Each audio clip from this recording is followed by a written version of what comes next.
we're proud to introduce Minister McKell.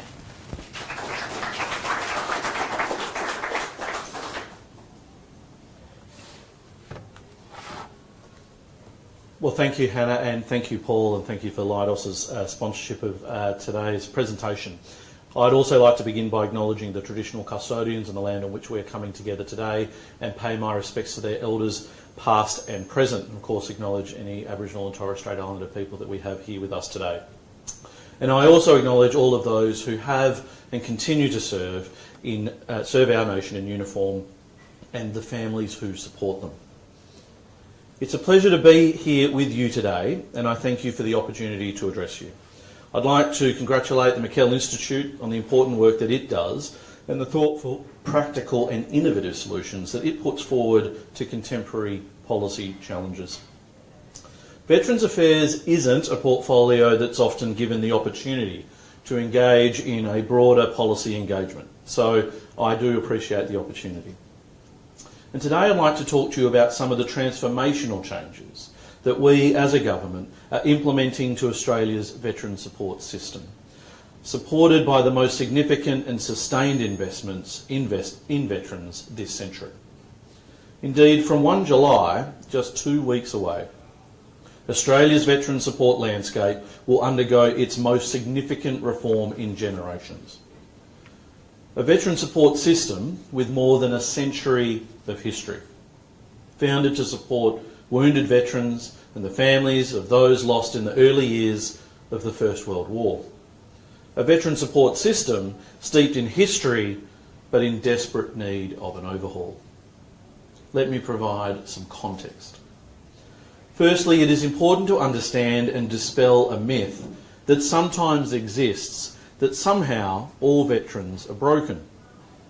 As the Chair of the Royal Commission into Defence and Veteran Suicide has said, the vast majority of veterans have successful careers in our Defence Force and go on to lead successful careers and lives following their service. We should rightly thank them for and commemorate their service and sacrifice for our nation, but they are not broken. Understandably though, it's also very important in my role that I focus on those that need extra support. Back in 2022, when I became the Minister for Veterans Affairs and Defence Personnel, it was in many respects a baptism of fire. At that time, the Royal Commission into Defence and Veteran Suicide was underway, and what we were hearing, through deeply confronting evidence and submissions, was that too many of our defence personnel and veterans had not been supported in the way they deserved by successive governments. The Royal Commission made it abundantly clear that significant cultural and systemic change was required within Defence, within the Department of Veterans Affairs and across government more broadly. The rate of veteran suicide is a national tragedy. It's why we called for a Royal Commission, and it's why this government has taken very seriously the responsibility to act on its recommendations. Recommendations that went to the lifetime well-being of a veteran rather than a single point in time. Recommendations that focus not just on payouts, but rather making sure a veteran receives the best holistic supports they need throughout their lives. From the day they sign on the dotted line, throughout their career in defence, through their transition from service into civilian life, and long after their uniform was hung up for the last time. Recommendations that sought to set a veteran up for success, not break them before they've had a chance to even have a crack. Recommendations that took into account not just the impact of the unique nature of military service on the Defence Force member, but on their families as well. We've been grappling with that challenge since the moment we were handed the Royal Commission's interim report just a couple of months after winning government in 2022. Then, of course, there was the final report in September of 2024, a report of not just 122 recommendations, but 7 volumes of detailed explanations as to not just what we needed to do better, but why, to save lives. Central to that task was one of the most significant challenges handed down by the Royal Commission in its interim report, to simplify and harmonise the veteran compensation and rehabilitation system. The recommendation they deemed too urgent to wait for the final report. A recommendation triggered by a backlog of almost 42,000 veteran claims that hadn't even been looked at yet by DVA. One of our first moves as a government was to resource DVA with the funding and the staff that it needed to get through those claims. This has seen DVA become the best resource that it has been in 3 decades, and the services, rehabilitation and compensation going to our veterans increased by 50% from the last government to our government, from around $10 billion each year to $15 billion this year. Ultimately though, we want Australians to be attracted to serving our nation in our ADF and confident that they and their families will be respected and well supported by their leadership, their mates and the broader defence organisation, as well as being safe in the knowledge that whatever may befall them during their service, they will be properly looked after and their service acknowledged, respected and commemorated by a grateful nation. For our veterans, there was a systemic issue we needed to grapple with. We needed to make the support system simpler. Anyone who has engaged with the veteran compensation system knows that it can be a nightmare. It can feel complex and challenging to navigate, particularly when people are seeking support at a vulnerable point in their lives. This system is the result of decades of adding new legislation, along with piecemeal changes and fringe reform built up over a century of veterans' entitlement legislation. Right now, veteran claims for benefits and support are assessed under 3 different pieces of legislation, depending on the time when someone served and the nature of their service. Often, veterans have had claims dealt with under all 3 pieces of legislation. This complexity has directly contributed to delays, inconsistent processing, uncertain outcomes, claims backlogs and, frankly, confusion. The Royal Commission itself said the current system is, quote, so complicated that it adversely affects the mental health of some veterans and can be a contributing factor to suicidality. This finding underscores the importance of simplifying how support is accessed so the system works with veterans, not against them. And that is why reform could not wait. It is also why the government has backed this reform with significant and sustained investment to ensure the system is not only simpler, but better resourced to support veterans and families. In October 2022, I announced the first of 3 consultation periods calling on the veteran community to share their experiences and views. The message we heard was consistent, clear and compelling. The system needed to be simpler, it needed to be fairer, and it needed to be easier to navigate. Any reform had to deliver simplicity going forward while also protecting the rights of those already in the system. This informed a proposed pathway of simplification that featured establishing an improved Military Rehabilitation and Compensation Act, fondly referred to as the MRCA, as the sole ongoing system, and closing out the Veterans Entitlements Act and the Safety Rehabilitation Compensation Defence-Related Claims Act to new compensation-related claims, also lovingly referred to as the VEA and the DERCA. And grandparenting all existing arrangements to ensure there is no reduction in entitlements currently or previously received by veterans. In February 2023, we began public consultation on this proposed pathway. It resulted in the exposure draft of the Veterans Entitlement, Treatment and Support, Simplification and Harmonisation Bill 2024. We then undertook significant further consultation on the bill with the veteran community. These multiple rounds of consultation were critical to ensuring the legislation was fit for purpose, that we could land it exactly where we needed it to. The Australian Parliament passed the Veterans Entitlement, Treatment and Support, Simplification and Harmonisation Act 2025, the VETS Act, in February last year. The new enhanced MRCA will come into effect in just a few weeks, on 1 July, and will be the single ongoing legislative basis for veterans' entitlements. The VEA and the DERCA will close to new claims for compensation on Tuesday, 30 June. This will allow all new claims for compensation to be made under the improved MERCA from 1 July, replacing the current multi-act system. It will make it easier for veterans to know what support is available for them. It means veterans and families of veterans will be able to access the supports that they need and deserve faster. It will also provide clearer, fairer and more consistent compensation outcomes.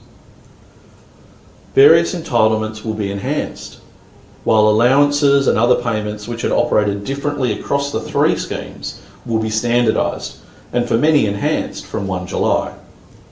The simpler system will also help claims advocates to better support veterans and help DVA to process claims in a consistent and timely way. When the changes come into effect, no veteran or family member will see an interruption or reduction in the payments or benefits they're currently receiving.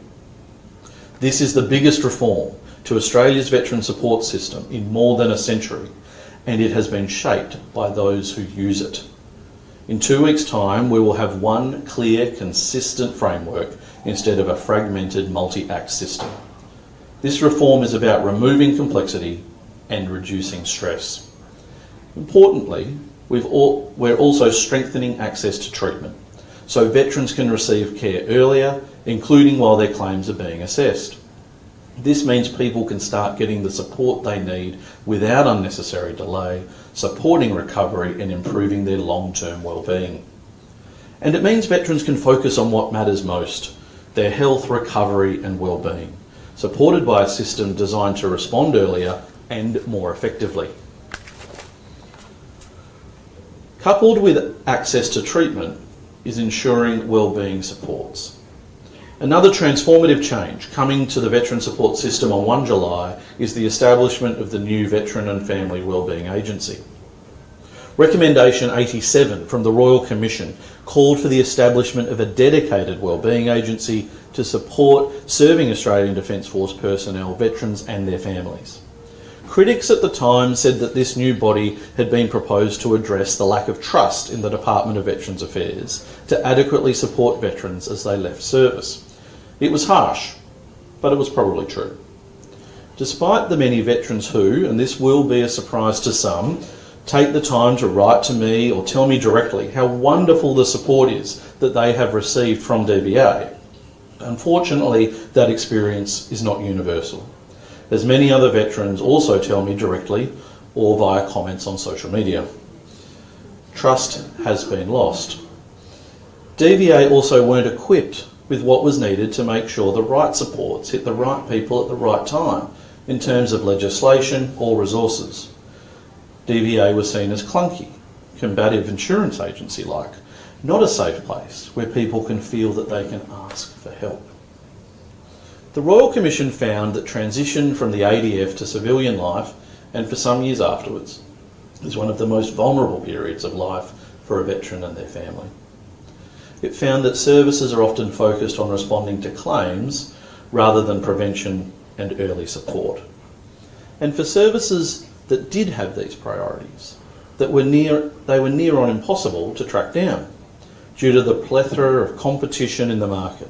Well-meaning ex-service organisations, not-for-profits, healthcare providers, you'd have to be a genius to work out where to start. Our expanding Veterans and Families Hubs network has started to help with that in key locations. The new Veteran and Wellbeing Agency is about moving to a simpler wellbeing system for veterans and families of veterans that is accessible nationally. The new Wellbeing Agency will have a renewed focus on successful transition from military to civilian life, community connection and improving wellbeing outcomes, supporting veterans with continuing their life of service as a civilian while removing gaps between Defence and DVA supports. I'm pleased to share with you today the appointment of Brendan Cox as the inaugural head of the agency. Brendan is a veteran himself, serving 28 years before he transitioned to work in the private sector and then spending a decade as the CEO of Legacy Brisbane, supporting veterans and families, as well as being a director of the Gallipoli Medical Research Foundation, which has been working on research into veteran physical and mental health. As I said, when a member leaves the ADF, it can be a time of vulnerability. We want to make sure veterans who are leaving the military going back to their community or a new community, and that are feeling vulnerable don't fall through the gaps that can so easily emerge. Initially, the agency will focus on supporting at-risk veterans during this time of transition. From 1 July, the agency will provide a clear and accessible entry point for veterans and families of veterans through information, navigation, coordination and referral services, particularly for those on the journey from military to civilian life. In 2 weeks' time, veterans and their family members will be able to access support through a new website, service directory and helpline, with 3 levels of support: self-navigation, guided navigation, and a more tailored coordination for people with more complex needs. The agency will make it easier to navigate the diverse veteran support system so people can find what they need, be that an advocate, mental health support, or details of the next barbecue at their local Veterans and Families Hub. As with the legislation reforms, the vision, purpose and functions of the new agency have been shaped through extensive consultation and co-design with veterans, veteran families, ex-service organisations and providers. Importantly, the agency will not duplicate existing services. There's enough of them out there already. Instead, its role will be to connect the system together, ensuring veterans receive the right support at the right time. At its core, the agency will help connect the system together, reducing fragmentation and helping people access support earlier. This signals a broader shift by DVA toward earlier intervention, better coordination and stronger wellbeing outcomes, and reflects the increasing degree of specialisation and coordination rather than competition in the veteran services sector. The implementation of these 2 Royal Commission recommendations on 1 July underlines the significant progress the government has made in responding to the Royal Commission. We've already implemented 32 recommendations of the 122 in the final report, including one the Royal Commission deemed its most important, the establishment of an independent oversight body, the Defence and Veterans Service Commission. The DVSC has been up and running since September last year, and we recently appointed Penny McKell as its inaugural commissioner. The DVSC ensures accountability and that reform is sustained over the long term. It has already begun its first inquiry into the government's implementation of our response to the Royal Commission's recommendations. By the end of this year, 2/3 of the Royal Commission's recommendations are expected to be implemented, with work progressing on the remainder. This progress is the result of intensive and collaborative work not only within DVA and Defence, but across the government. Of course, I wish I was standing here today telling you that I fixed it. I've eradicated veteran suicide, fixed defence culture and eradicated military sexual violence. Job done, on to the next challenge. But there is more work to do, and we are determined to keep the momentum going because one veteran suicide is one too many. Our recent budget allocated more than $770 million to enable us to continue to deliver on the Royal Commission recommendations, including a number of major initiatives to support the lifetime wellbeing of our current and former defence personnel. It included $169.7 million to increase fees for allied health providers delivering services to veterans from 1 July 2027. This measure will see increased payments to providers who deliver services such as physiotherapy, psychology, occupational therapy and podiatry to veterans. The funding will significantly increase the choice and availability of allied health services for the veteran community. It's the largest investment in veteran allied health provider fees in more than 20 years. It'll mean we remove the much maligned and annoying 12-session treatment cycle, the constant merry-go-round of appointments for referrals, in place with a $5,000 threshold that will allow veterans to see a suite of allied health professionals and have that reviewed holistically if they're getting close to that limit. By way of comparison, the median veteran use of allied health services is around $1,900 a year. Too many veterans, though, have been navigating a fragmented system, seeing multiple providers with no single view of whether their care is working. That has created opportunities for over-servicing, where financial incentives have too often outweighed what is in the veteran's best interest. It has seen veterans receive care and treatment but not the results and solutions they could be. This change will come in on 1 July 2027. There's more than a year to work through the ins and outs of how these new arrangements will operate, and we will do that work with the veteran and medical community. I want to make it very clear that we will continue to support veterans whose care needs go beyond the $5,000 threshold, where there is a clinical need. In the recent budget, the government also allocated $16.6 million to the Defence and Veterans Service Commission to conduct an independent inquiry into military sexual violence in the ADF. The Royal Commission recommended this inquiry take place, recognising much work had been done by Defence in this area and that it had not had the time itself to delve into these issues in detail. The inquiry will commence later this year, but in kicking off that inquiry, we are doing what is right. We won't stop anyone who wants to share their story of sexual violence in the Australian Defence Force from doing so. The government will not enforce non-disclosure agreements, including any non-disparagement requirements between the Commonwealth and current and former ADF members in relation to sexual violence, if they wish to speak about their experience with the inquiry or make a submission to the inquiry. For too long there's been a perception of a culture of cover-up. Too many people have felt powerless to speak out against those who have harmed them. That cannot continue. We need this inquiry to get to the bottom of what has been happening. That's why these experiences must be brought out into the open. People deserve the opportunity to be heard. Every time I meet with victim survivors, I'm reminded of the very human cost. Their stories always stay with me, and they strengthen my resolve to ensure that no one else has to endure what they have. Long before entering politics, I chaired the board of my local domestic violence refuge. My mum was a family lawyer. My dad worked in child protection. No part of me wants to be part of a system that is seen to tolerate, excuse or perpetuate violence against women. And we can't make systemic improvement without knowing what is actually happening to people. We need this inquiry to dig deep, uncover the truth, deliver the recommendations needed to ensure real and lasting change. Because if we don't combat the issues in service, we're not going to combat the issues that follow, and we're not going to eradicate veteran suicide. We are now seeing a very necessary shift across the whole veteran ecosystem to a deeper focus on the more holistic well-being of serving personnel, veterans and families of veterans across their lifetime, because that is a key protective factor against suicide.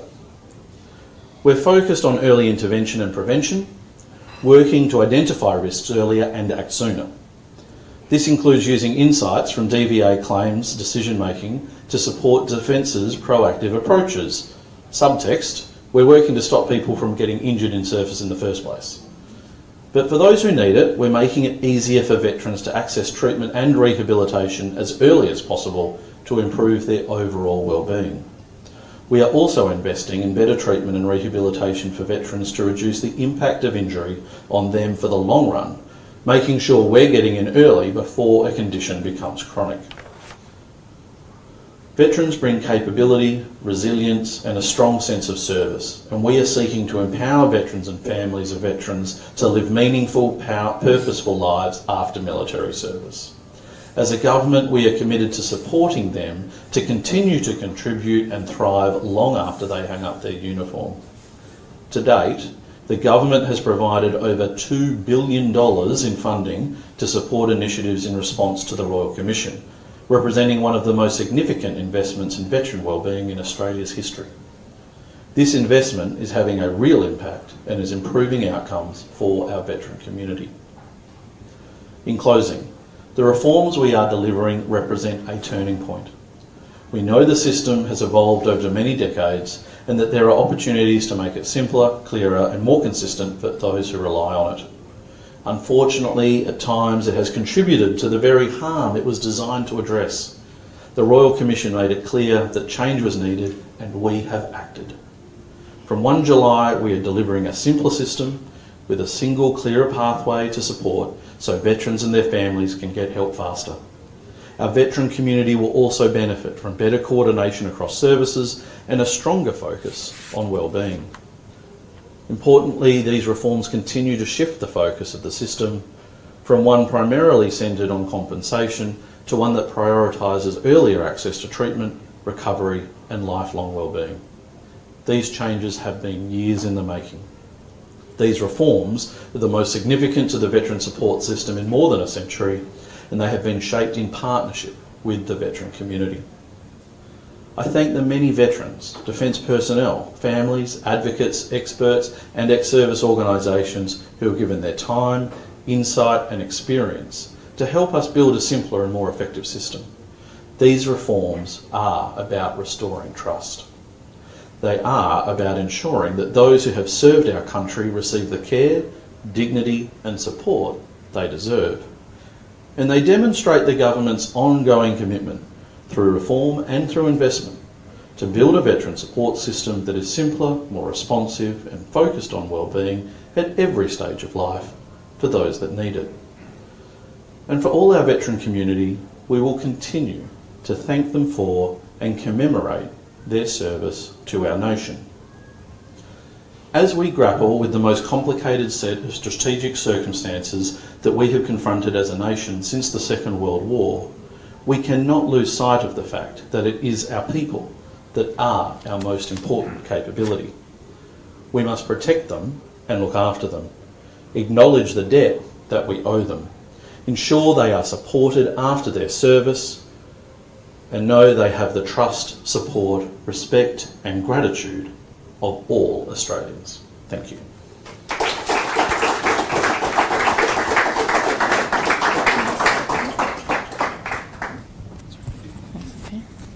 You might have to turn the microphone on. It's not on. Just turn it on. Okay.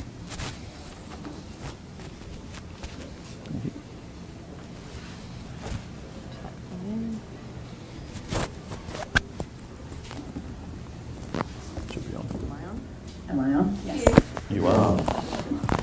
Thank you, Minister, for that speech. My first question is, obviously that's groundbreaking reform that you're delivering. The wheels of government aren't necessarily known for their speed, yet this reform seems to have happened in a relatively short period of time. How are you able to achieve the reform at such great speed in government terms? Can't make an omelette without breaking a few eggs.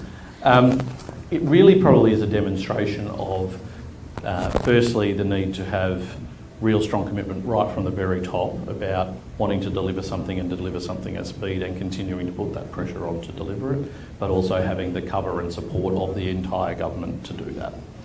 I think that's a critical thing in delivering something at pace. And this has been an interesting development when we think about the legislation. We got that recommendation in 2022, it comes into effect in 2026. And we got some criticism from people saying, well, why is it taking so long? And That's one of the things, why is it taking so long? And to people I had to point out that, you know, we're legislating this in 2025, early 2025. You've got to do the consultation. If we just went straight ahead and did it without talking to anybody, there would have been even more criticism. Equally, if we charged right ahead, changed the law, didn't have any of the internal systems within the department ready to catch up to that, that would also pose a big problem in terms of implementation of such a significant legislative change. But also to put it in context, the Military Rehabilitation and Compensation Act that we are modernising and using as the single system moving forward had its genesis as a Military Compensation Act in 1990, and it didn't get legislated until 2004. So we have moved at pace, but also made sure we've not just brought the community with us, but also made sure that we've learnt from the veteran community and everyone working in this ecosystem in what we've developed. There were genuine changes that occurred at each stage of that consultation process to make sure we got it right. To add to that, would we be here today if not for the Royal Commission? I think that's a really interesting point. I think that having the Royal Commission certainly brought a very sharp focus to these issues. Though 122 is not necessarily sharp, I think some would say, but because there's a lot, but there is a lot to do and it's a very broad space of work. There had been a Productivity Commission inquiry that provided its final report in 2019. Some of that work was done, but certainly the big thing, which was about trying to simplify the system, was pushed off to the never never. Not only, I think, did a Royal Commission help, you really have to have a government that's committed to biting off something that's tricky. This is tricky both legislatively in terms of what you're trying to do, but it's also tricky because you need to find a way forward where you're bringing a very diverse community. We're talking about some veterans that are 100 years old, some veterans who are 18, 19 years old, people that have fought in a whole range of different conflicts or not been involved in conflicts or have been involved in peacekeeping. Such diversity makes it really hard. 3 systems into one, very difficult. The Productivity Commission said three systems into 2. We're like, if we're going to do this, we've got to do it right. We're not going to make it more complex in a different way. So that's why we've gone to 1. You touched on it briefly in your speech, that highlighting of veterans and the sort of subpar treatment and the way veterans have been experienced in the system for a long time potentially has impacted on those joining the military in the first place. The Royal Commission brought to light to the community that sort of negative part. Now that you've undertaken such great reform, what's the government's plans to communicate that to the broader Australian public to increase both recruitment and retention of current military personnel? So I think one of the things that happens when you have a Royal Commission which brings such focus, public scrutiny across, every Australian knew that Royal Commission was going on, not just the serving community or the veteran community, is that it risks creating that perception that I spoke about at the beginning of the broken veteran. And certainly there are veterans that need some extra support, and we've got a whole system here that we're trying to improve to provide that. But equally, we do need to make sure we're continually reinforcing that point, that the vast majority have an excellent time, they really enjoy their time in defence, they make lifelong connection, and they go on to lead very successful careers afterwards as well. And that's a point we have to continually reinforce. And I try to remind people, whilst not distracting from the very real important role that I have and that DVA and the New Wellbeing Agency have around providing support to those who very understandably need it. The feedback loop, if you like, into recruitment is a very real risk, and it's why it's important to reiterate those messages that most people have very successful careers in and after defence. I'm very happy to be able to say that last financial year we had our biggest recruitment year into defence in 15 years. We also have a separation rate that is at long-term historic lows, which meant that we are now growing our defence force. It had been shrinking for some time when we came into government, and the Defence Force is now the largest that it has been in 22 years. And I'm looking forward to another further record year of recruitment when this financial year comes to a close as well. So watch this space. I think all of that is a good thing, and I think it probably reflects a commitment and a preparedness to talk about these issues across the board, good and where there's more effort required, by government. I did 2 radio interviews this morning, I did 2 yesterday morning, we're giving this speech today. We're talking about the very positive change we're making. We're not shying away though from understanding there's things that need to be made better. That's really interesting. Did you say the biggest growth in 15 years into the... Biggest recruitment year. What has contributed to that, do you think? So we're in my other hat in defence personnel. We've been doing a lot of work to make service in the defence, both for those already in service to keep them in, but also for those who are looking to sign up. We've partnered with a new partner when it comes to defence recruiting, running our ADF careers program of so improving the way that we are recruiting people, making that work faster. When we came into government, it was taking over a year for someone who said, I want to join the Defence Force to be able to enlist in the Defence Force. For our priority roles, so they're the ones that we have most need for, we're able to do that in around 150 days now. I want to get that to less than 100 days, to be frank, but that's a big improvement from where we were. So that makes a big difference. But the other thing is we've improved the terms and conditions of employment. For example, we've extended and improved the health cover that's provided to defence families. We've also made housing more flexible. We've given more choice in housing. We've opened up and expanded flexibility of study opportunities for those that are in service. And we've also added a number of continuation bonuses. You know, if you sign on for longer, we will give you a bonus for doing that, and that's paying dividends as well. As a young woman, I considered entering into the Defence Force and chose not to because of the culture at the time towards women. How is that tracking, and do you see an improvement? So certainly there are still issues there, and you know, they float across my desk in my role, and I bang my head against a wall sometimes. But from talking to women in service, and especially those that have been in service over a longer period of time, but even those that have been in service for not that long a period of time, they tell me that they have seen the system improve and that they have seen the culture within Defence improve. That's really good feedback to be getting, as well as the system improvements that have been made over a long period of time, not just in the time that we've been in government, but we've been continuing trying to improve that whilst we've been in government, and also being very clear about red lines. So implementing recommendations from the Royal Commission about, you know, if people are convicted of sexual crimes, they're out. Like, we're not if and butting it, they're out. You know, we've done that through policy. We've got legislation coming forward that will make that law. Being very clear about the behaviours that are acceptable and are unacceptable, and being, you know, this is the biggest command and control organisation in the country. They've got to understand this as part of that. My final question, I want to test your ability to dodge an answer.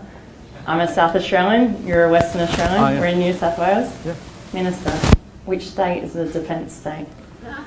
Oh, see, Queensland was just mortally offended by that. And I'm going to take the opportunity to pick on Victoria. So, most of our Defence Force is based in Queensland. Our biggest Navy base and the home of our submarine fleet is in Western Australia. Our newest pointy-end technology, our AUKUS submarines, will be built in South Australia. Here. We have defence industry all across the country doing really significant work across all 5 domains, so land, sea, air, space and cyber, including here in New South Wales. The problem I have is that as a percentage of population, Victoria is an under-contributor to joining our Defence Force. So Victoria's got to lift its game. Okay. Good question. Good answer, because the Minister for Defence is obviously a Victorian, so Richard's got a bit of work to do. I'll have to ask him that question too next time I see him. So we're actually going to have an opportunity to open up to the floor for questions, if anybody has any.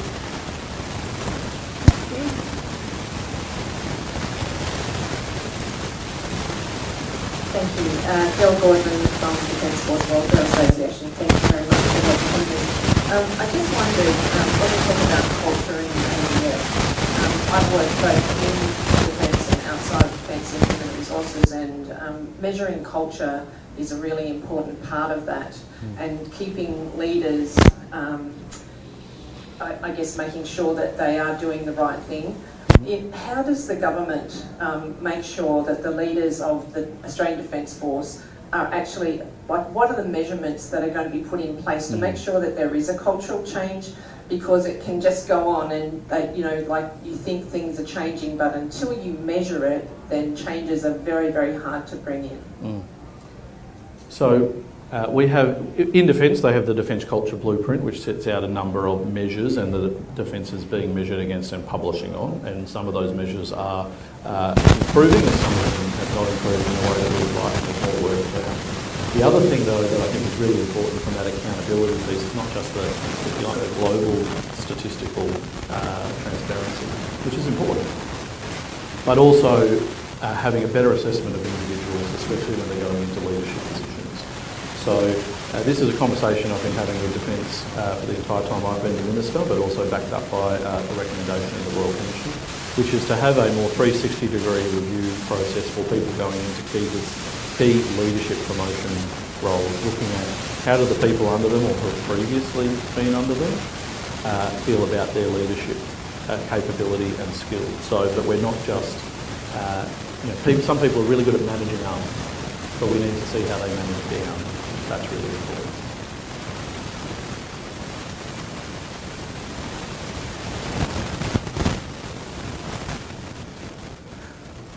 Thanks very much for those words, Minister. My name is Kurt Brisson from Built Australia. We're an Australian-owned construction company, and we're a proud employer of veterans. I myself am a veteran of 15 years, and a number of my mates through my service tragically took their own lives. So the reforms that you've mentioned today to simplify the veterans support processes are music to my ears. So thank you for championing that.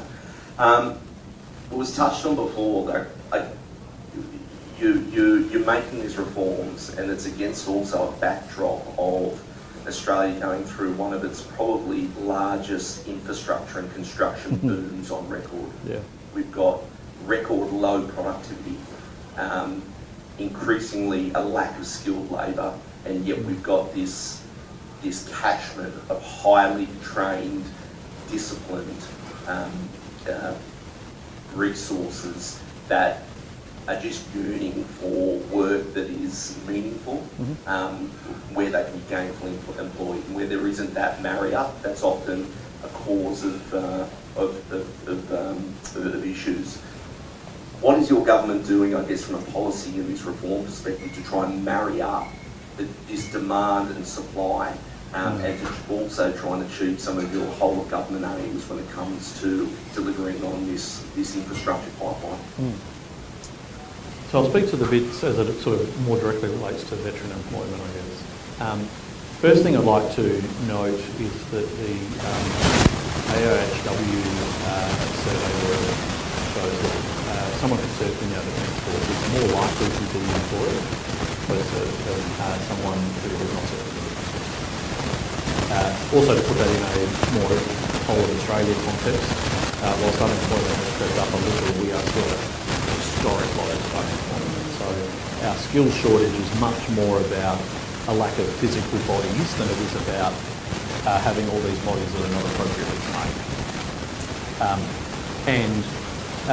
I would also like to acknowledge we had a great number of veterans that were working for organisations like Veteran Construction and others on the expansion of the War Memorial project that's been going on in Canberra. And so in terms of being able to give back and have a job with purpose, and all, the dignity of work should never be underplayed. All jobs have a purpose, but for those veterans it was a particularly meaningful job to be able to work on the expansion of the War Memorial. We have a number of different programs though within DVA. Within the rehabilitation program, there is an employment incentive scheme for veterans that are undergoing rehabilitation to get them into civilian work. There's also our public service employment scheme that operates with a number of public service agencies, VetPath, to give veterans a pathway into public service employment. And we're obviously looking to try and expand that, and that was picked up a bit in the Royal Commission's recommendations as well. The expansion of the study opportunities, though, for veterans is really important. So one of the things that we do with Defence is where an enlisted member is looking to leave and they've got a qualification within Defence, but it's not yet recognised as a civilian qualification, Sparky, electrician, they're the same thing, chippy, whatever. Because the qualification requirements are different in every state, we can't really train them in Defence initially to say, oh, we've qualified you in every state. What we do is when they're looking to leave, if we look at the jurisdiction they're looking to transition out into, look at what's the gap between what they've done in Defence and what they need to qualify in that jurisdiction, and support them to get that qualification so they're recognised in civilian life so they can go on and keep doing that work. The other thing we've been doing through DVA is funding a range of programs at universities to recognise prior learning in Defence, so that someone who's transitioning out can go through a university that's got a good pathway to recognise you might not have a qualification, but you've done all of this stuff, and we should recognise that to give you advanced standing to then go and do a course. But also assisting in moving from what is quite a institutional way of not just learning but existing to then going into a very open sort of choose your own direction university style, that pathway of support for the veterans who are going into university as well. So we've had a number of universities across the country that have taken up that grant opportunity from us to develop those sorts of programs, which is really good. So we are trying to find ways for veterans to get better pathways into education and then employment, qualification and employment. And the final one is that in service, opening up the opportunities for study. Now this is one of those double benefiting schemes. We've got people in defence who are thinking, I want to go, I'm thinking of leaving defence at some point, I want to go and do X. In order to do that thing, I need to get this qualification. It's not what I've been doing in defence, so I'm going to have to leave to get that qualification to then pursue that career. If we can get you to do that qualification whilst you're in defence, we get another 2-3 years out of you in the Defence Force, win for us.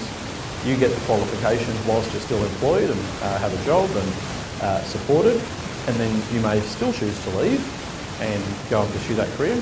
Happy days for you. Or you might get another 2 or 3 years into defence going, you know what I'm going to say, because I really love it. So even better. So either way we get a win, but the serving person gets a win and a better opportunity when they do decide to leave defence. Yeah, g'day Minister, Pete from the Veteran Business Community. First of all, congratulations on the harmonisation, and I'm really interested to see how organisations support the work of the agency. But we've got a very different focus, which is veteran enterprise, entrepreneurship, and advocating for access to government and corporate supply chains for veteran businesses. We had a massive win earlier this year when Queensland became the first government in Australia to endorse veteran-owned within their state procurement policy. And instantly we've seen an uplift in corporations and government looking for veteran businesses to give them those opportunities, including working with Brisbane 32 on veteran-owned access and supporting that great event. I'm just wondering, is this coming across your radar at all, veteran procurement from a national perspective? Not as a specialist veteran area, but it is in a broader sense, which is the work around which we are doing, improving access for smaller businesses into the Commonwealth supply chain. And that is really important, and we are doing more work around that, which would obviously also benefit new veteran businesses as well. Bearing in mind there are some quite significant small and large veteran businesses that are already very well plugged into the defence supply chain, whether it at an advisory way or in delivering a product. And I mentioned the War Memorial as well before. But in terms of having a specialised advantage to procurement for a veteran-owned organisation, that's not something that's previously been brought to me. And I think the only place that the government does it is in certain areas, which is around Aboriginal organisation procurement. Otherwise, there is the distinction with smaller businesses, which we're looking to amplify how we do that. Yeah. Thank you, Minister. I know you mentioned in your speech that it would be nice to stand up here and say all the work is done, but as an effective and wonderful minister, I'm sure there is a wealth of things that you would like to be achieving in the next year and heading into the next election. What's top of that agenda when it comes to both our veterans but also our serving men and women? Still quite a bit of work to do on implementing Royal Commission recommendations, and I'm not taking my eye off that prize. We spoke, your first question about how do you get reform done and get it done quickly. You have to be laser-light focused on what are the things you want. So, the people around me always say I keep adding to the list, and I've got to remember to not keep adding to the list because that diffuses your effort and outcomes. But I think, so I look at it in terms of implementing the recommendations, bedding down reform. When you make a big legislative change like this, when you set up a whole new agency, when you've got a new oversight body as well that is existing there, just making sure those things work and are delivering what we hope that they all deliver is going to be incredibly important. But also maintaining the momentum on continuing to increase our recruitment into the Defence Force and maintain low separation rates. That's also incredibly important in terms of my side, and of course within that there's a lot of things that we have to do, both Royal Commission related and the broader cultural piece, to make sure that we deliver those outcomes in terms of people joining the Defence Force and wanting to stay in the Defence Force as well. So I guess probably one of the things though that always sits there, and we're working through how we can do this, is that we've simplified the legislative system for the Veterans Rehabilitation Compensation Support Entitlement System. There's still what can be a complex interaction between that system and veteran superannuation systems. And there's 3 of those. And they are administered by the Commonwealth Superannuation Corporation. And so it's not necessarily about changing how those superannuation system works, but just those interfaces between DVA and CSC, and whether we can smooth that for veterans so there's it's more accessible, it's more clearly understood, and you don't have what can happen, and if we can attempt to minimise people getting payments from DVA, then a payment in superannuation, then having to repay DVA, those calculations and the tax impacts of that sometimes being wrong, the better we can get that working. That's probably my next knotty challenge. But let's bed down this stuff first.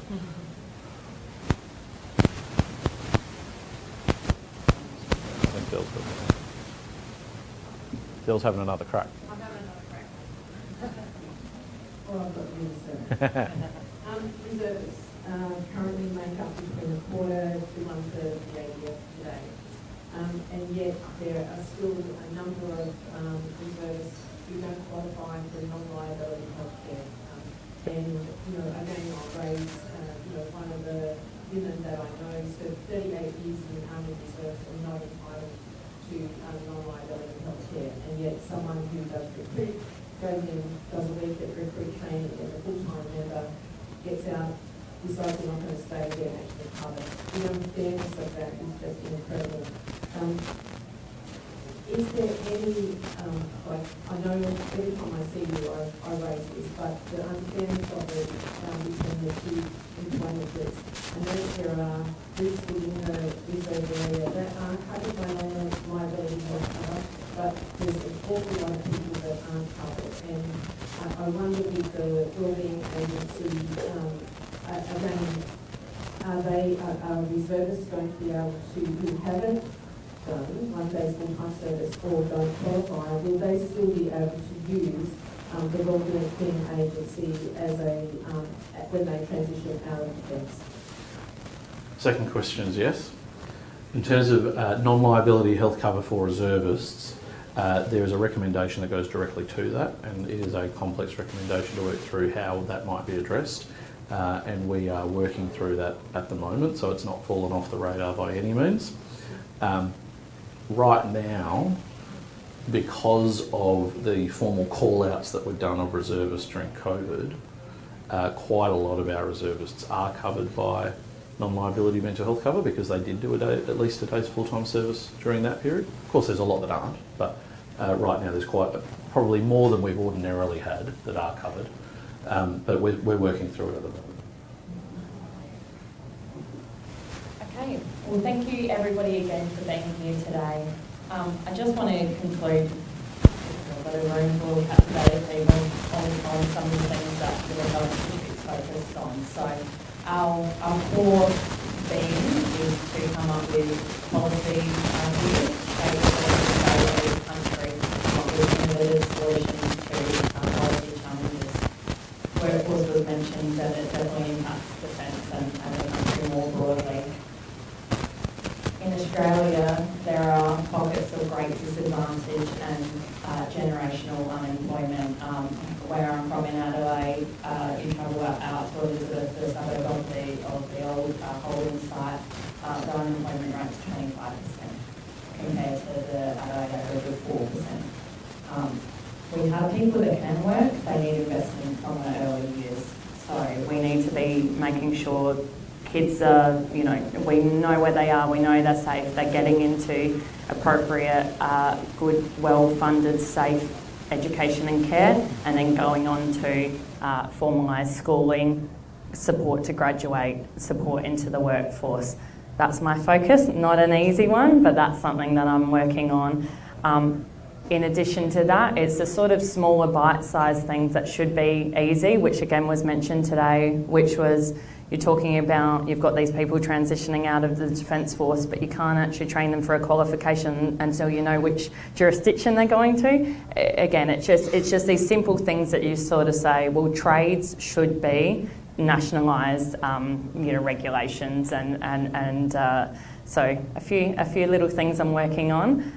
If you have any ideas, I'm all ears, as always. But again, thank you, Minister, for all your hard work and for the huge reform you've done. Well done, you should be very proud. And thank you again, everybody, for being here today. Thank you.